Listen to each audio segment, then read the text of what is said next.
কবিগুরু রবীন্দ্রনাথ ঠাকুরের একটি কবিতা চৈতালি কাব্যগ্রন্থ থেকে নেওয়া। বর্ষ শেষ। নির্মল প্রত্যুষে আজি যত ছিল পাখি, বনে বনে শাখে শাখে উঠিয়াছে ডাকি।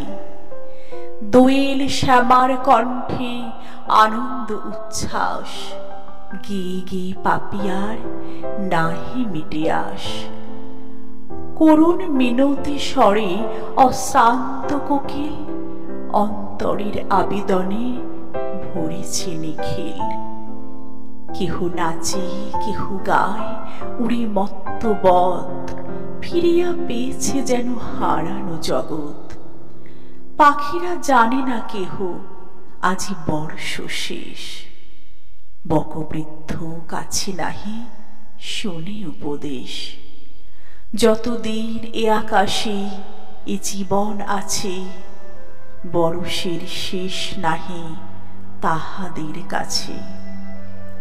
মানুষ আনন্দহীন নিশিদিন ধরে, আপনারে ভাগ করে শতখানা করে, আপনারে ভাগ করে শতখানা করে।